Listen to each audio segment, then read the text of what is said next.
Yang kedua, di ayat yang sama dikatakan bukan hanya standar, tapi ketetapan yaitu standar, tapi yang kedua adalah peraturan. Peraturan. B, peraturan. Dan Anda tahu, setiap kali Anda menjalankan ini standar.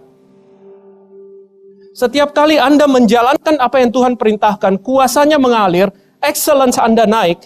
Tadinya posisi Anda dikelilingi oleh banyak orang, porsi Anda kecil, tapi saat Anda mengejar apa yang Tuhan berikan, Tuhan perbesar porsimu.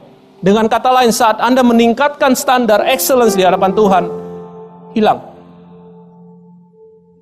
Orang-orang ini mulai tidak kelihatan. Orang-orang ini mulai tidak membuat Anda tidak dapat tidur pada waktu malam. Amin. Karena Tuhan mulai perlebar wilayahmu. Tuhan mulai perbesar apa? Proporsimu. Orang ini tidak disingkirkan Tuhan. Tuhan juga berikan kepada dia jika dia lakukan. Tapi proporsi Anda yang diperbesar. Amin.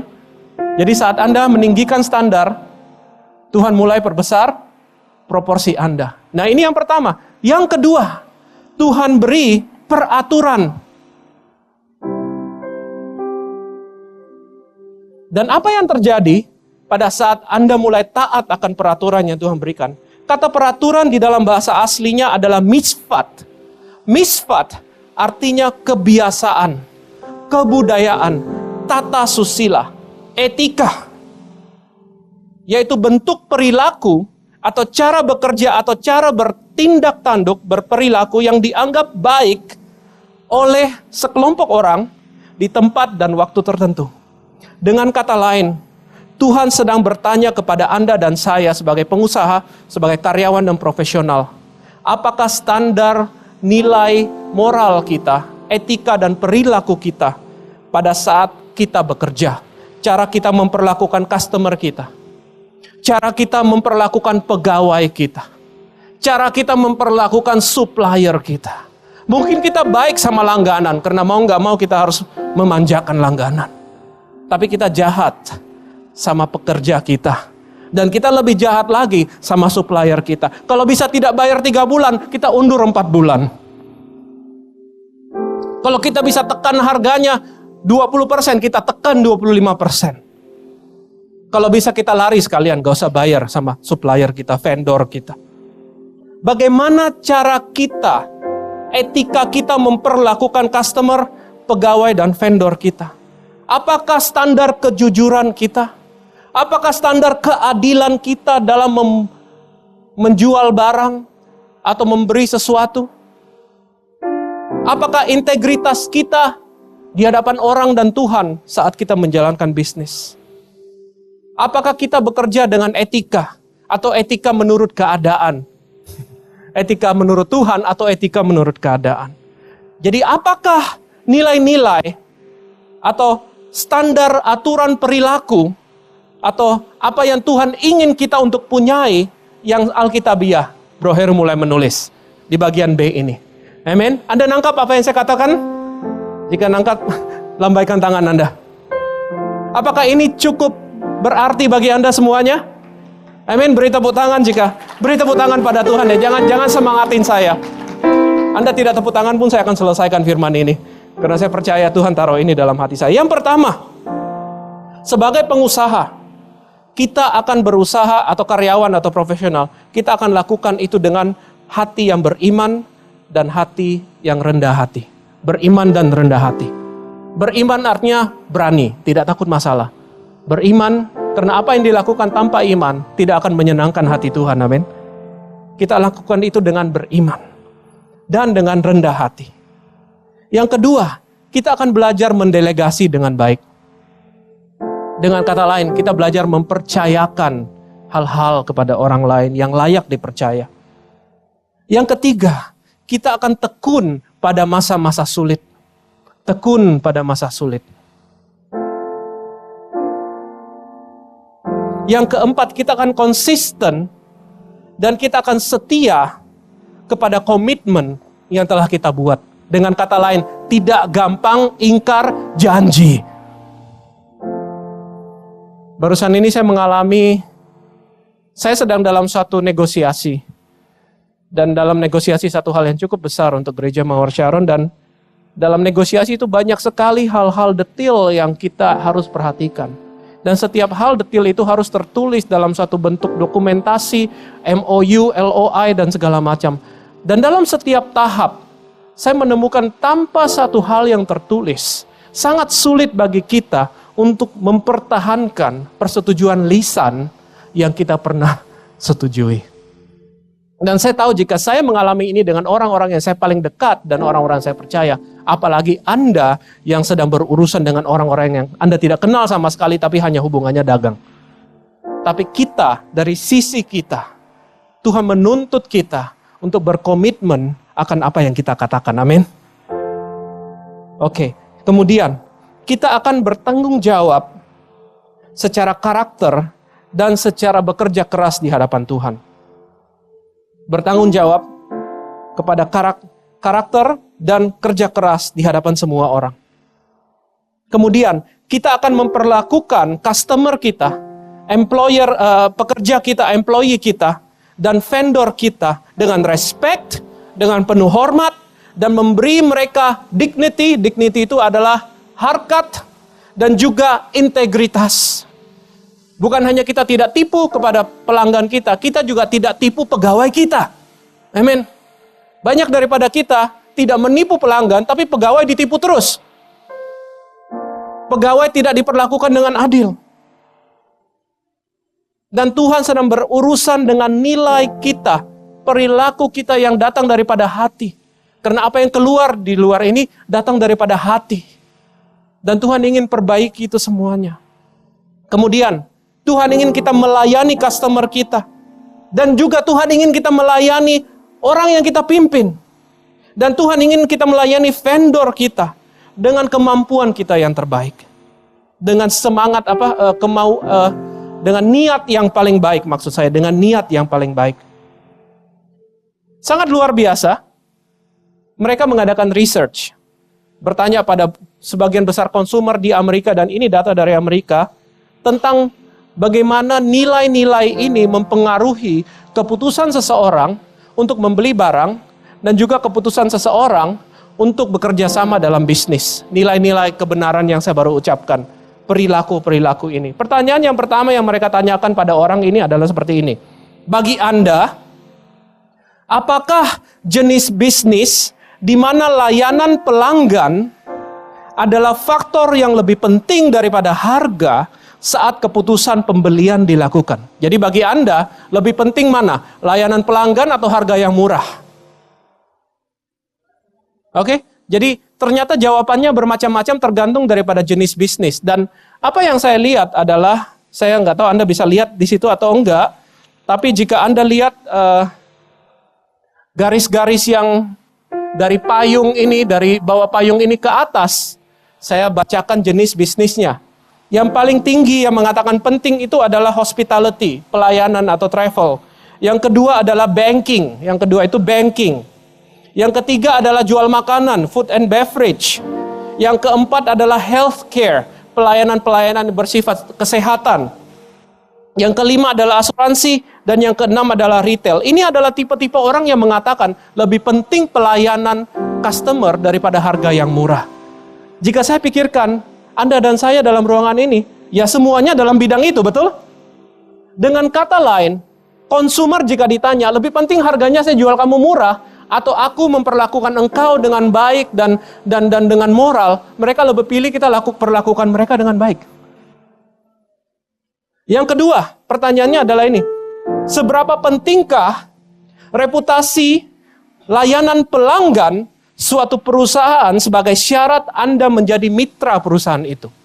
Jadi Anda sama bos mau berbisnis, salah satu syarat pertimbangan saya akan berbisnis dengan orang ini, seberapa pentingkah kemampuan perusahaan yang calon mitra kita untuk melayani pelanggannya? Dan ternyata jawabannya adalah itu. Jika Anda lihat yang oranye, 63,6% mengatakan sangat-sangat penting. Dengan kata lain, perilaku kita, etika kita, sangat berpengaruh akan kesuksesan bisnis kita. Perilaku Anda, etika Anda sebagai profesional, sebagai arsitek, sebagai pengacara, sebagai interior designer, sebagai konsultan. Etika Anda sebagai karyawan, sebagai cleaning service, sebagai abang beca, sebagai penjaga toko, sangat penting untuk menentukan kesuksesan Anda di masa akan datang, dan Tuhan perhatikan itu, amin. Dan 35,1% itu yang ini mengatakan cukup penting. Jadi yang satu mengatakan sangat penting, yang satu mengatakan cukup penting, yang mengatakan tidak penting sama sekali hanya sedikit. Dengan kata lain, etika Anda sangat-sangat apa? Penting.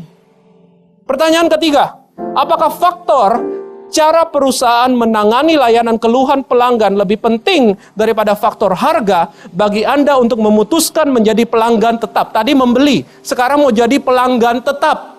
Siapa yang tahu Anda kalau berbisnis lebih cuan jika punya pelanggan tetap daripada orang hanya keluar datang satu kali nggak pernah kembali lagi? Semuanya tahu, semuanya hebat berbisnis.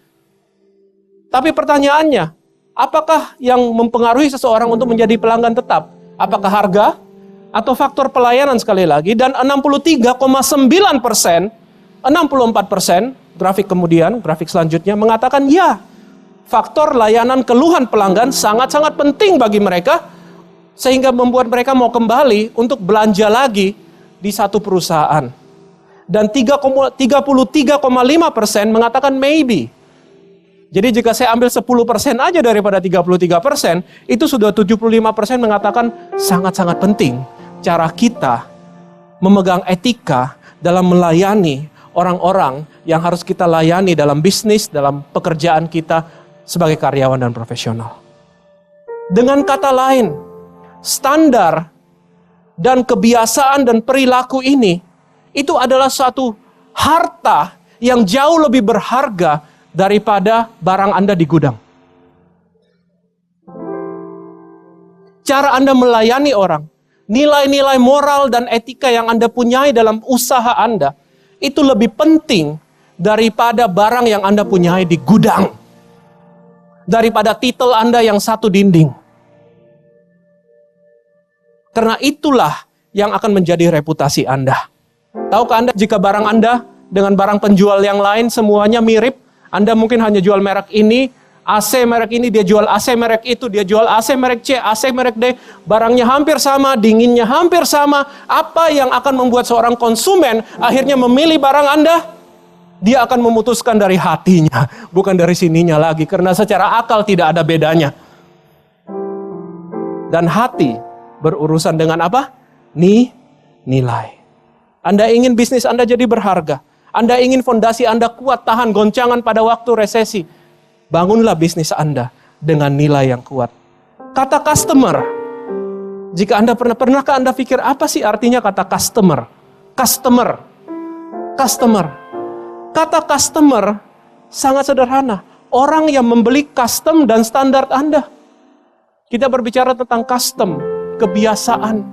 Customer adalah orang yang beli custom, kebiasaan Anda, dan standar Anda. Customer satu kali, dia beli dan dia nggak senang sama custom dan standar Anda, dia nggak akan kembali. Tapi kalau dia menjadi customer Anda yang baik, dengan kata lain, dia membeli. Setiap kali dia kembali karena apa? Dia senang dengan nilai Anda, dan dia senang dengan standar Anda. Ada amin dalam hal ini. Oleh karena itu, mari kita bertanya pada diri kita sendiri hari ini. Pertanyaan yang kedua, nilai dan etika perilaku seperti apa yang kita sudah terapkan dalam usaha dan dalam diri kita sewaktu kita bekerja? Dan apakah nilai dan perilaku itu sudah sesuai dengan apa yang berkenan kepada Tuhan? Mari kita mulai bertanya hal itu, karena itu adalah pertanyaan yang sangat penting. Ini menyangkut sesuatu yang lebih berharga daripada berapa ton besi Anda punya di gudang Anda, berapa sak semen yang Anda punya di gudang Anda, berapa puluhan sertifikat pendidikan yang Anda punyai jika Anda seorang profesional. Nilai dan etika perilaku. Ada amin tempat ini? Karena itulah sesuatu yang berharga. Yang ketiga, dan yang terakhir di ayat 9. Anda masih diberkati sampai hari ini? Sampai saat ini? Sampai detik ini? Amin. Beri tepuk tangan pada Tuhan. Oke, saya kembali ke sini. Jadi apa yang terjadi pada saat Anda menghormati nilai dan etika? Tuhan tidak hanya melebarkan ini. Pelan-pelan, Tuhan tambahkan lagi kepada Anda. Amin. Dan orang-orang yang dulu di sini yang bersaing pada Anda, orang bingung, oh saya nggak tahu ya, saya harus beli dari Pak A atau Pak B. Jika Anda adalah Pak A dan Anda memuliakan Tuhan melalui nilai dan etika, mereka akan selalu memilih Pak A. Pak GMS. Pak GMS itu loh, ya. Pak Samit itu loh. Saya suka sama Pak Samit itu loh. Kenapa? Saya nggak tahu. Pokoknya kalau sama dia saya rasa damai. Saya tahu saya tidak akan ditipu. Saya tahu saya akan dapat pelayanan yang terbaik. Saya tahu kalau dompet saya kececeran, besok pasti dikembalikan. Ada amin?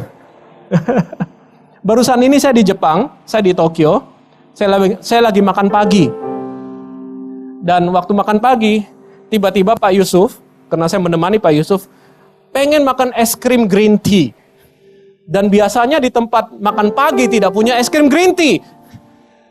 Tapi saya lihat di gambarnya restoran makan pagi itu ada gambar es krim yang ada green tea-nya. Ya, saya nggak bisa bahasa Jepang, jadi saya bilang Ajinomoto, dan Supermi, dan Indomie, bla bla bla, arigato. Saya tunjuk ini. Terus saya tunjuk itu, bilang, hai, arigato, sayonara. Uang, yen turun. Terus, setelah saya bayar, ternyata yang datang ke meja Pak Yusuf, es krimnya itu hanya vanila. Saya bilang, loh, saya juga nggak bisa bilang gimana, saya nggak bisa ngomong Inggris, saya nggak bisa ngomong, green tea. Saya tunjuk foto green tea. Dia bilang, no green tea, morning. Dalam hati saya bilang, you bilang no green tea, kok berani ambil duit saya? Akhirnya dia mau kasih saya es krim yang kedua. Saya bilang, no es krim, no vanilla, green tea ice cream. Ya sudah. Saya kembali, saya tahu dia nggak ngerti apa saya katakan, saya nggak ngerti apa yang dia katakan, tapi Pak Yusuf tidak dapat green tea. Akhirnya saya mengambil sikap dewasa di dalam Tuhan, nerimo aja, diam, kembali menikmati makanan pagi saya. Ternyata sewaktu saya makan, tidak lama orangnya datang, dan dia bawa uang, dia kembalikan duit saya, tanpa saya minta. Saya bilang, wow, orang yang tidak kenal akan Tuhan aja bisa tahu cara yang fair memperlakukan customer-nya yang sebenarnya dia tahu tidak akan kembali lagi karena nggak bisa bahasa Jepang, pasti bukan orang dari Jepang kan. Kalau saya ngomong sama siapapun tidak akan mempengaruhi bisnisnya, tapi dia datang bela-belain kembalikan uang saya dan arigato, I'm sorry, arigato, I'm sorry. Samimasen. Excuse me, betul kan? Sumimasen. Saya juga kembali sama dia, arigato. Saya arigato sama dia arigato kembali lagi sama dia. Sama saya arigato lagi, dia arigato lagi. Sampai capek saya arigatoan terus sama dia. Tapi saya begitu kagum akan nilai etika yang dia punya. Dia kembalikan duit kita. Dia kembalikan. Walaupun kita tidak bisa saling mengerti. Amin. Bisakah kita, apalagi anak Tuhan, punya nilai lebih tinggi daripada dia? Dan kalau saat kita lakukan itu, Tuhan tambahkan lagi. Anda dapat lihat, setiap kali Anda melakukan itu, kuasa Tuhan mengalir, dan wilayah Anda bertambah lama, bertambah besar. Karena Anda menerima lebih banyak lagi proporsi yang Tuhan sediakan bagi Anda. Sampai yang terakhir, tetapi waspadalah, ayat 9 dikatakan, munculkan ayat 9. Tetapi waspadalah dan berhati-hatilah, supaya jangan engkau melupakan hal-hal yang dilihat oleh matamu sendiri itu, dan supaya jangan semuanya itu hilang dari ingatanmu seumur hidupmu. Titik. Beritahukanlah kepada anak-anakmu dan kepada cucu cicitmu semuanya itu. Dengan kata lain, Tuhan ingin kita punya standar. Tuhan ingin kita punya nilai moral dan perilaku yang baik berdasarkan standar itu. Tapi Tuhan bilang, beritahukanlah itu kepada cucumu dan cicitmu. Siapa yang tahu Walmart? Walmart. Siapa yang supply ke Walmart di tempat ini? Ada beberapa. Walmart adalah perusahaan retail mungkin yang terbesar di dunia. Setiap minggu. Tahukah Anda berapa orang belanja di Walmart setiap minggu? Are you ready? Let me tell you. 200 juta orang. Setiap minggu 200 juta orang. Walmart mempunyai per hari ini 8.500 toko di 15 negara. Dan tokonya bukan cilik-cilik kayak K24. Tokonya gede, lebih besar dari Giant. Dan salah satu hal yang saya senangin kalau saya ke Amerika adalah belanja ke Walmart. Karena semuanya ada. Tokonya gua deh, tunjukkan. Di mana aja Walmart di seluruh dunia ini. Nah itu dia. 15 negara. Jadi matahari tidak pernah terbenam di mana ada Walmart. Karena matahari terbenam di sini ternyata belum terbenam di sini. Dimanapun ada matahari di situ ada Walmart. Kayak orang Chinese.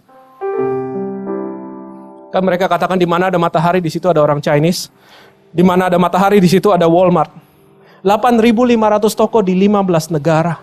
Anda bertanya, 15 negara 8.500 toko. Gimana cara perilaku daripada semua pegawai itu bisa sama dan standarnya sama?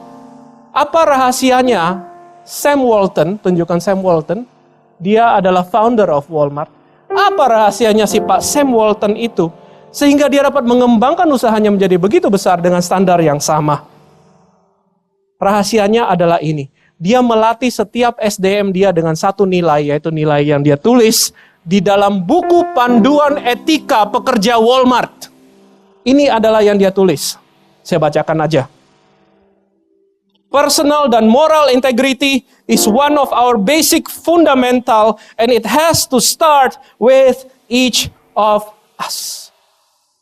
Integritas pribadi dan moral integritas adalah fundamental, dasar, dan harus datang dari diri kita sendiri.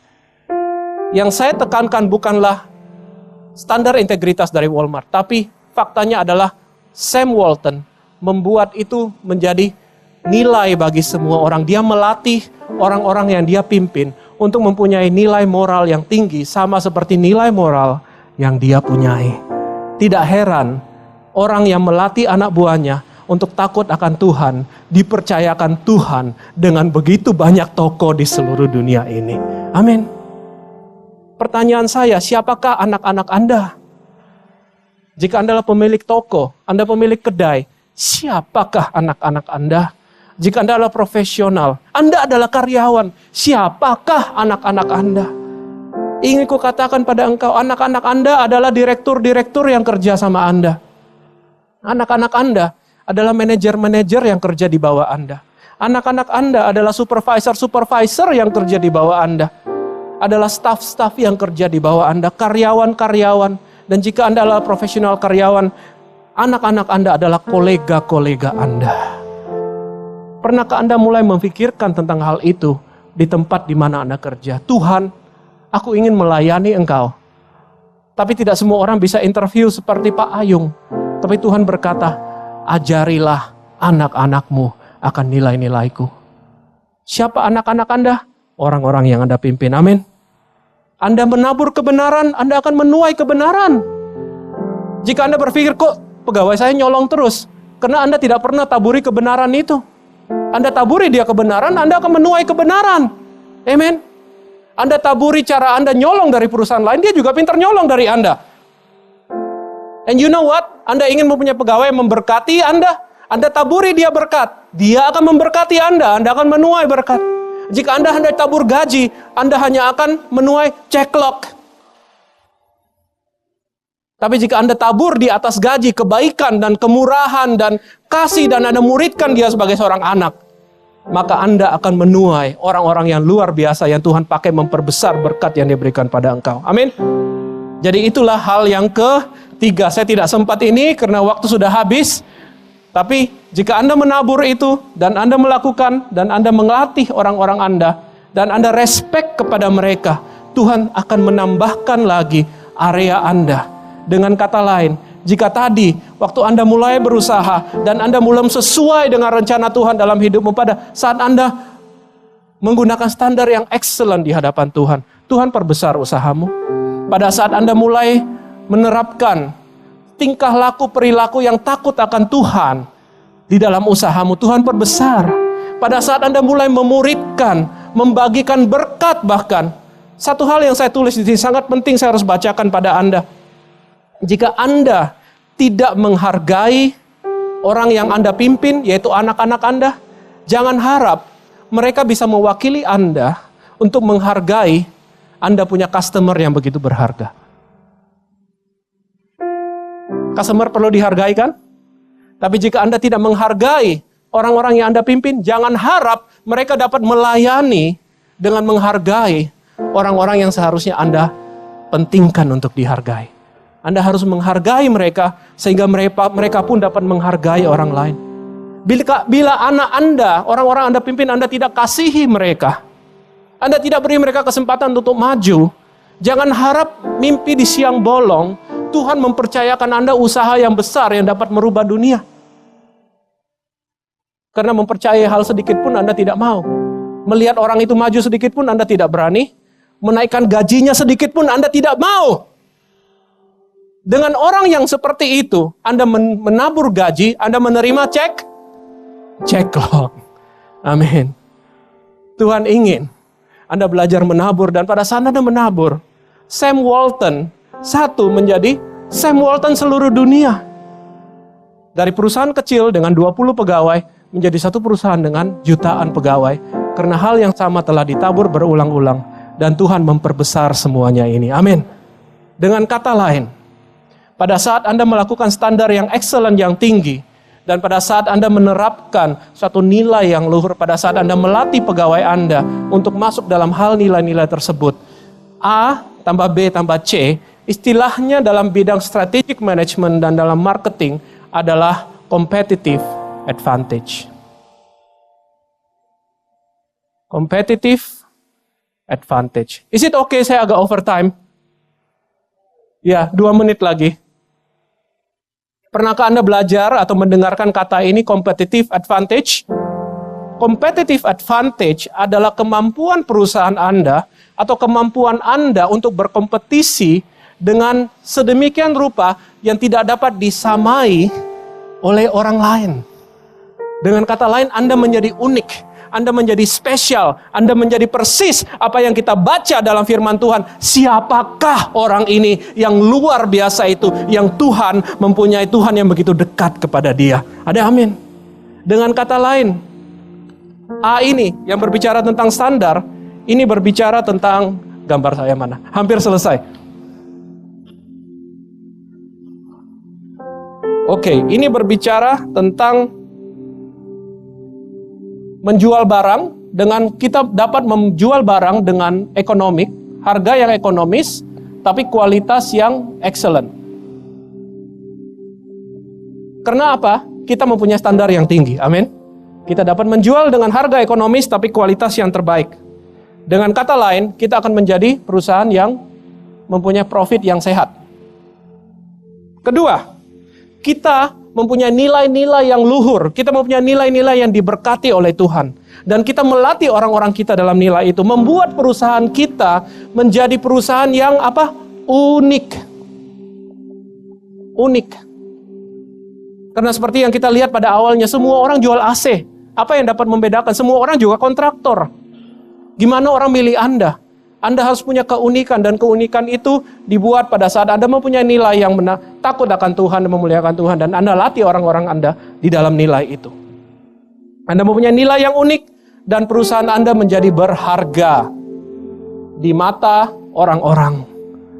Dan pada saat Anda menaruh kedua hal ini, Anda mempunyai customer yang bukan hanya datang satu kali, tapi customer yang datang berulang-ulang dan setia kepada Anda, dan bukan hanya setia kepada Anda, tapi merekomendasikan Anda kepada customer yang lain, dan customer yang lain pun datang dan berulang-ulang dan merekomendasikan kepada lebih banyak lagi customer. Ada amin di dalam Tuhan. Dengan kata lain, Tuhan memperbesar wilayah Anda. Dan jika kita simpulkan semuanya ini, bahasa strategis manajemen dan marketingnya adalah competitive advantage. Competitive advantage adalah memperbesar porsi berkat yang Tuhan berikan kepada Anda. Sekarang orang-orang lain tidak ada di sebelah Anda. Orang-orang lain semuanya di sebelah sini. Dan apakah yang akan terjadi pada masa resesi? Anda mempunyai banyak ruangan untuk bergerak. Anda tidak akan terlalu goncang. Amin. Tapi pada masa ekonomi yang baik, Anda mempunyai kekuatan untuk ekspansi. Karena Anda mempunyai competitive advantage yang diurapi oleh Tuhan. Saya ingin mengakhiri dengan membaca ayat ini. Saya mengajak Anda berdiri. bersama dengan saya. Mari kita baca ayat ini dan kita aminkan semuanya. Ini cukup dalam ya bagi Anda. Saya rasa cukup banyak yang saya cover dan cukup dalam, bahkan poin ketiga tidak sempat saya bagi dengan detail. Tapi Yohanes pasal 12 ayat 32 menceritakan segalanya. Dan aku, mari kita baca bersama. Dan aku, apabila aku ditinggikan dari bumi, aku akan menarik semua orang datang kepadaku. Amin. Bisnis Anda, pekerjaan Anda is not just about money. It's always about Jesus. Semuanya itu adalah tentang Yesus. Semuanya itu adalah tentang membuat rencananya menjadi nyata dalam hidupmu. Semuanya itu adalah melalui hidupmu, rencananya membawa orang-orang lain datang kepada Dia. Jadi pada saat Kristus mengalir di dalam usahamu, Kristus mengangkat usahamu dan engkau menjadi terang bagi semua orang. Pada saat Yesus ditinggikan, Yesus bersinar terang melalui usahamu dan semua orang akan datang kepada engkau. Karena pada saat Yesus ditinggikan, Dia akan menarik orang-orang datang kepadamu. Ada amin di tempat ini? Beri tepuk tangan pada Tuhan. Mari kita bernyanyi satu lagu ini dan saya ingin mendoakan Anda. Oh Tuhan, Engkau membuka jalan dengan caramu yang luar biasa. Kutemukan jalan keluar karena Engkau Tuhan yang bekerja dengan luar biasa. Mari kita nyanyikan lagu ini dengan hati kita, segenap hati. Tuhan, inilah doa kami. Takkan ku ragu. Aku tidak ragu sama sekali. Engkau telah mengucapkan janjimu. Dan janjimu adalah ya dan amin di dalam kehidupanku. Yes Lord. Aku berseru. Dan mataku tertuju kepadamu. Dengarkan doa kami Tuhan malam ini. Yes Lord. Engkau selalu, kami yakin itu Tuhan. Engkau selalu punya cara untuk menolong.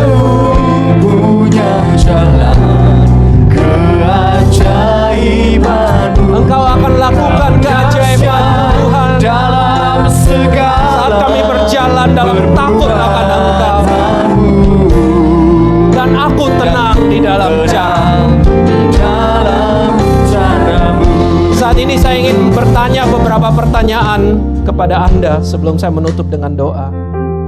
Saya ingin mengajak Anda sekali lagi, jika Anda belum pernah melakukan ini dan jika Anda ingin lakukan sekali lagi, untuk membawa bisnis Anda, untuk membawa karir Anda, untuk membawa pekerjaan Anda dan menyerahkannya di bawah kaki Kristus, mendedikasikannya untuk kemuliaan Tuhan. Jika Anda ingin lakukan itu, saya ingin mengajak Anda untuk mengangkat tanganmu. Tuhan, inilah hidupku, inilah bisnisku, inilah pekerjaanku, inilah profesiku, inilah yang aku geluti hari demi hari pada saat aku bangun pada waktu pagi dan aku pikirkan pada waktu malam. Tuhan, aku tidak ingin semuanya ini berada di luar daripada rencanamu.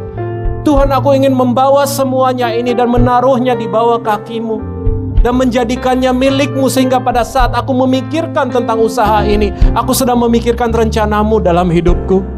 Sehingga pada saat aku ingin memajukan semua hal untuk kemuliaanmu, aku sedang mengerjakan kehendakmu di dalam hidupku setiap saat.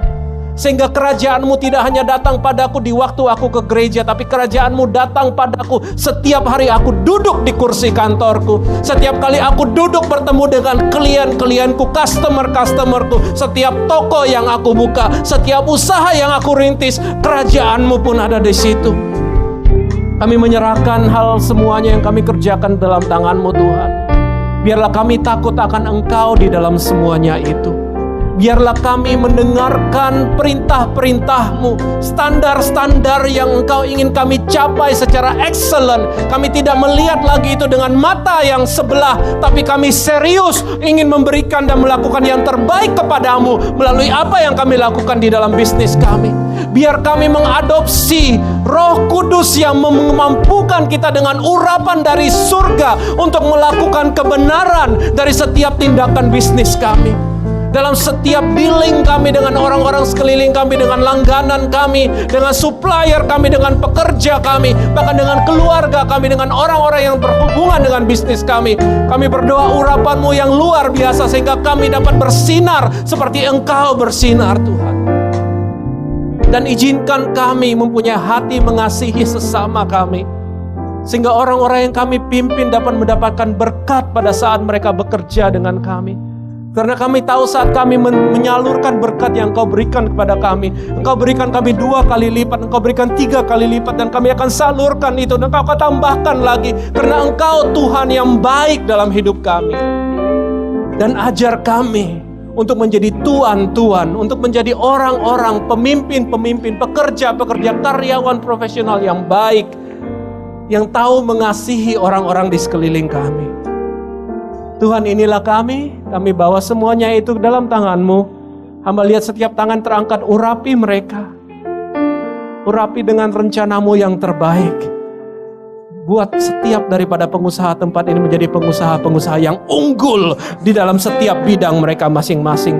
Setiap profesional-profesional tempat ini bukan hanya biasa-biasa, tapi menjadi profesional yang terpandang, profesional yang influential, yang berpengaruh. Setiap pengusaha Engkau bukakan pintu-pintu surga saat mereka meresponi firman-Mu. Engkau curahkan lebih besar lagi proporsi yang sebenarnya Engkau siapkan bagi mereka. Dan pada saat Tuhan memberikan, tidak ada yang dapat mengambilnya kembali. Kami menghardik setiap belalang pelahap yang berusaha datang untuk mengambil berkat yang Kau siapkan di dalam nama Yesus. Kami usir mundur engkau, dan kami ucapkan berkat ke dalam hidup setiap pengusaha, setiap karyawan, setiap profesional di tempat ini. Karena kami percaya mulai hari ini Engkau akan melakukan hal-hal yang ajaib dalam apa yang mereka lakukan. Engkau akan lakukan hal-hal yang baru. Engkau bawa mereka pada level bisnis yang lebih tinggi. Engkau bawa mereka pada level karir yang lebih tinggi. Engkau promosikan mereka pada level tanggung jawab yang lebih besar. Karena kami dipanggil untuk menjadi kepala, bukan untuk menjadi ekor. Menjadi orang yang diberkati,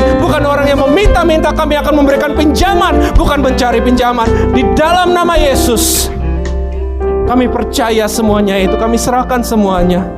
Dan kami bersyukur malam ini Engkau berbicara pada kami melalui firman-Mu. Jemaat, angkatlah tangan-Mu saat ini.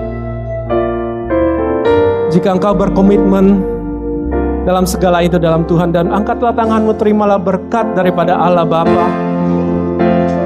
Terimalah pembelaan daripada Yesus Kristus. Karena Dia tidak akan meninggalkan engkau, Dia tidak akan mencecerkan engkau, Dia akan membela kepentingan berkat yang ada Dia ingin curahkan dalam hidupmu. Dan terimalah urapan daripada Roh Kudus yang membuat engkau mampu melihat hari esokmu dan melihat apa yang kau kerjakan, dan hatimu akan kuat dan engkau akan tersenyum, dan engkau berkata bersama dengan Tuhan, aku lebih daripada pemenang. Dan semua yang percaya dan diberkati mengatakan, beri tepuk tangan pada Tuhan. God bless you all.